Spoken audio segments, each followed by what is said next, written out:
have found, and I think you are also in that predicament where like you have an adult and a teen and a baby. I'm similar. My youngest is 3. What I found is it's a lot of a competition thing. Like my child is fasting and I'm giving him money for so and so fast. And it's great to encourage. But what I find also great to encourage, but don't discourage. Where like you're making fun of a child who hasn't fasted. When it really isn't compulsory for that child to fast.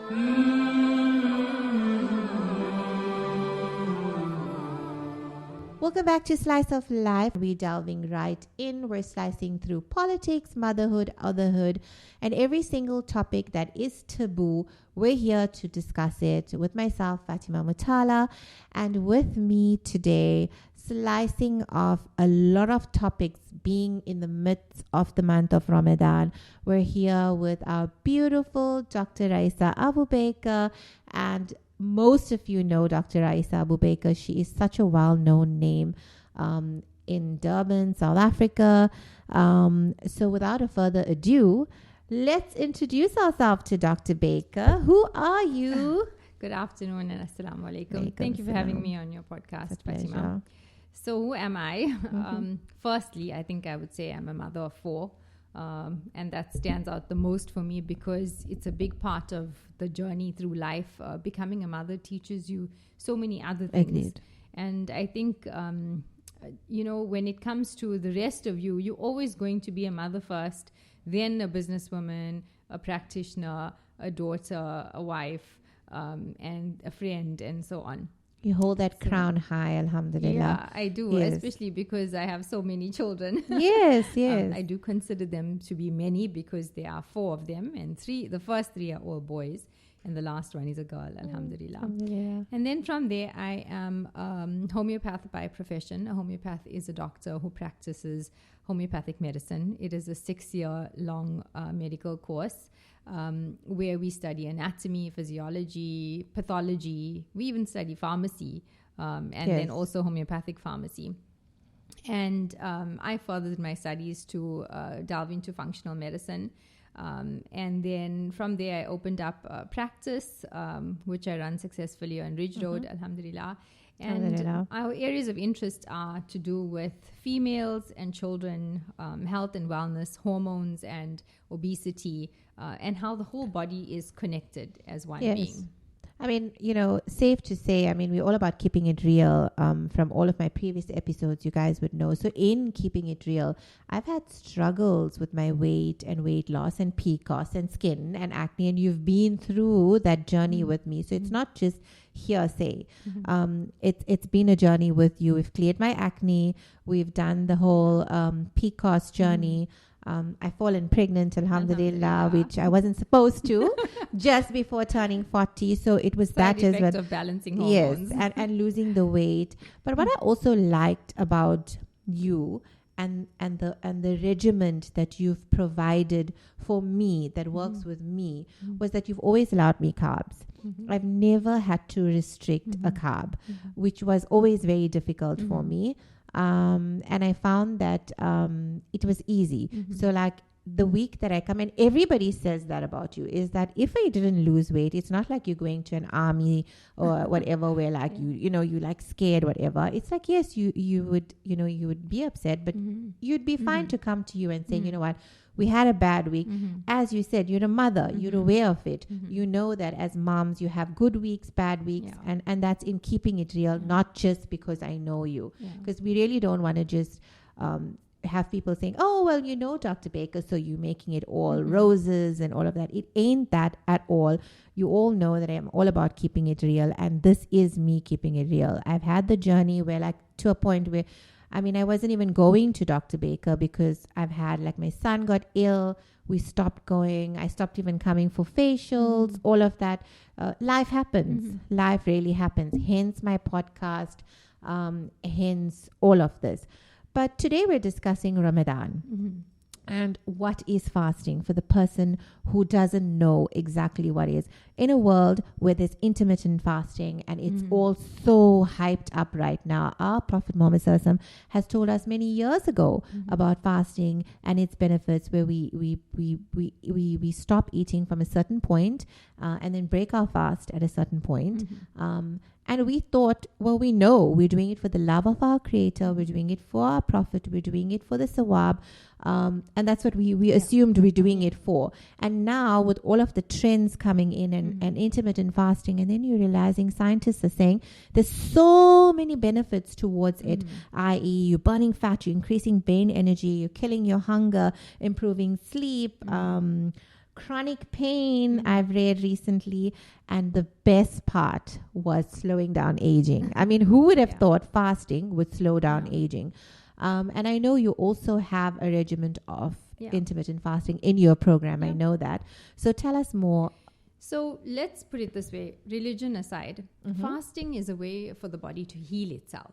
Love it. And also, looking at the time frame of fasting, you're limited to eating at particular times. Whether it's intermittent fasting or fasting for religious purposes, you are eating at a certain time in the morning. You are not eating for 8 to 10, maybe 12 hours, sometimes even longer. And then you're eating a second meal.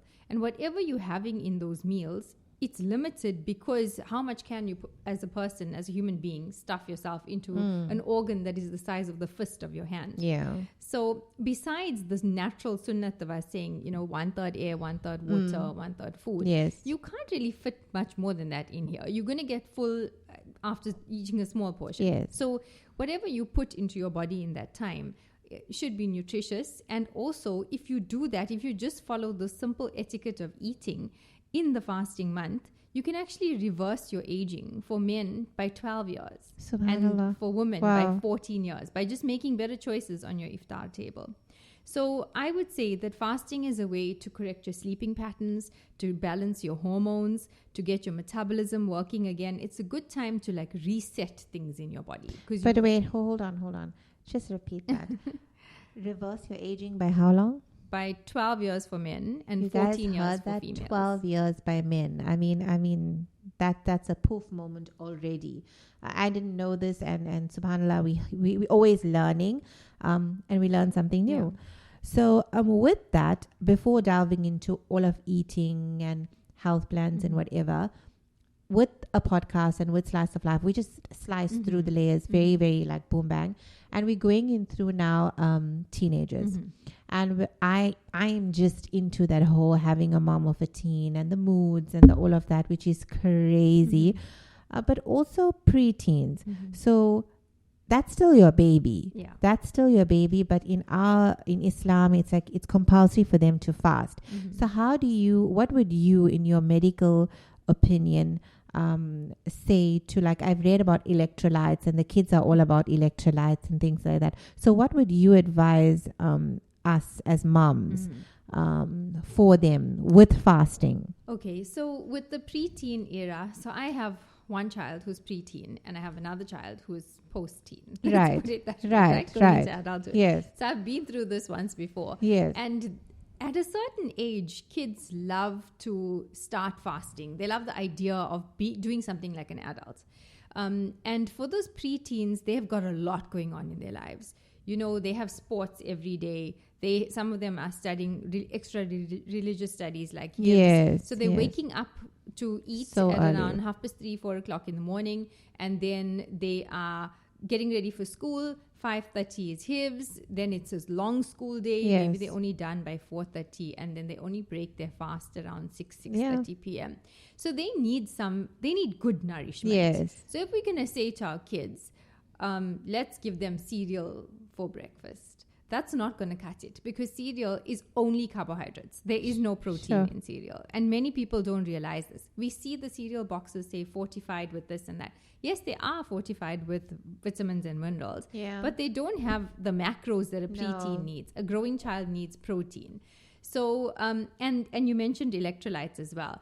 we can't say to those kids, they're tired at the end of a long day. They're not going to be able to get up and sip water through the night. They're having that 1 or 2 glasses at iftar, and then at Sehri time, they can only manage a glass. Yes. And that means they half their water intake for the day.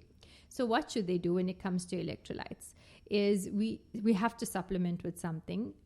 You did ask me about coconut water once. So Yes, I mentioned that because it's trending at the moment. The whole coconut lemon water and cayenne pepper is trending. So actually, when I would do it, I would suggest that the child, the preteen, has the coconut water when they break their fast, because it needs to be taken. Electrolytes should be taken closer to when the dehydration period is going to happen.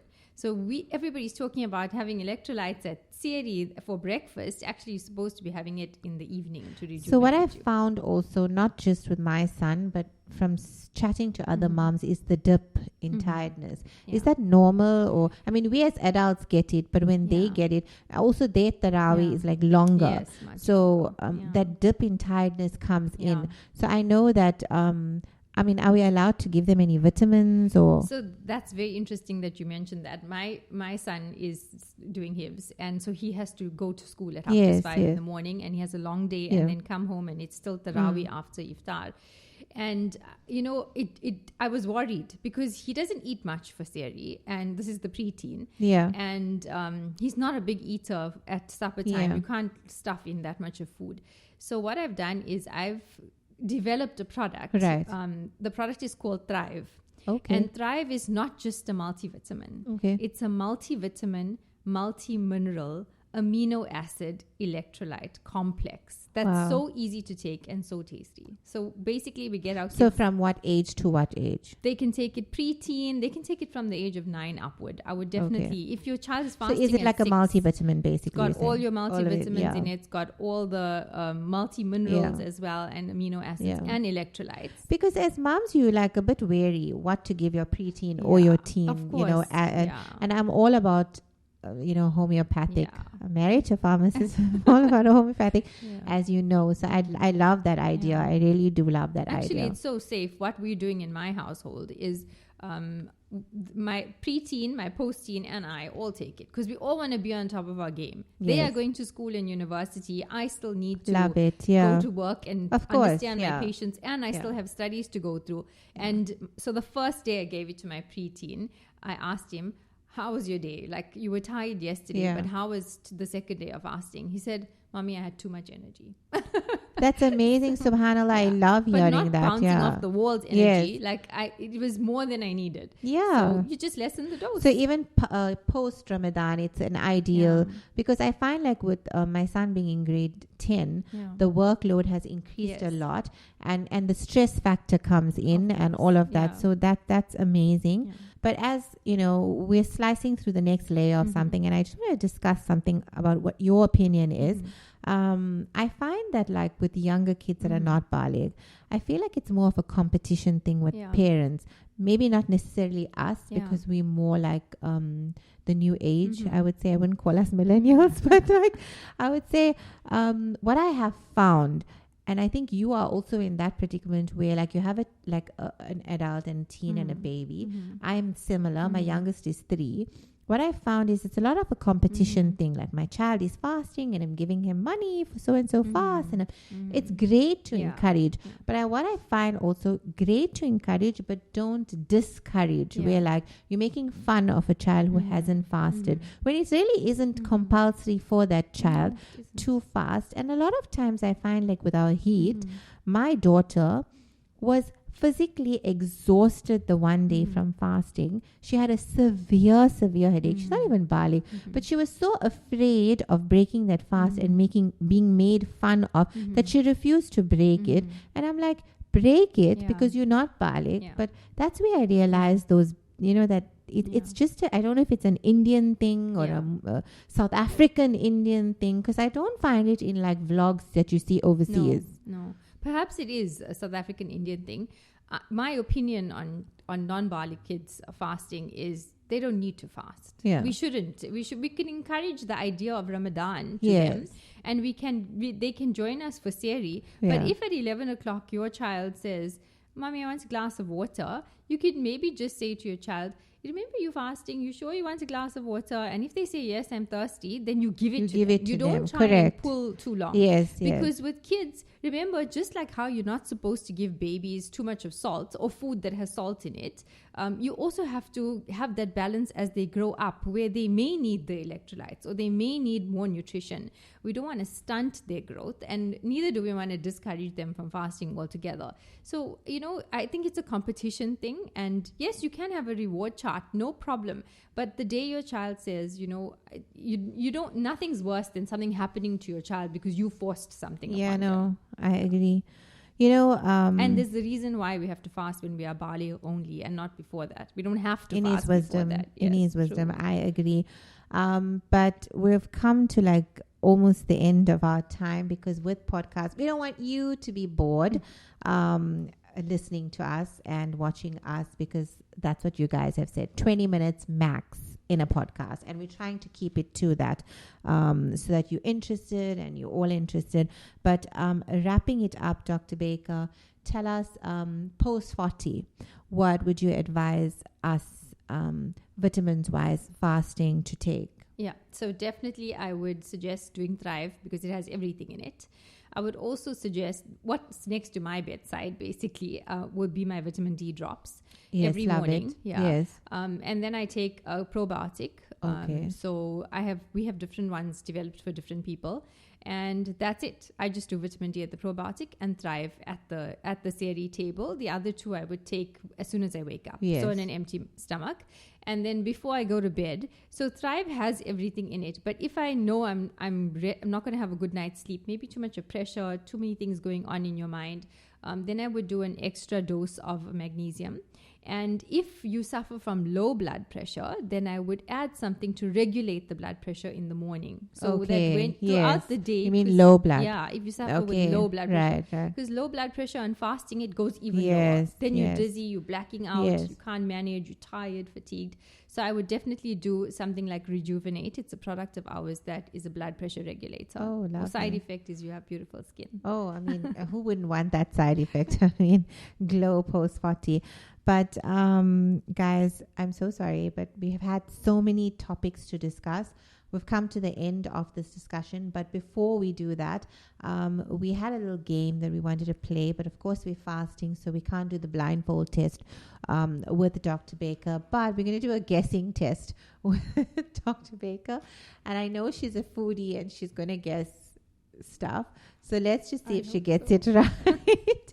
It's from Naturally Sugared, which is the bakery where we naturally know refined sugars, all of that. Dr. Baker is aware of it. But we're going to see if she gets it.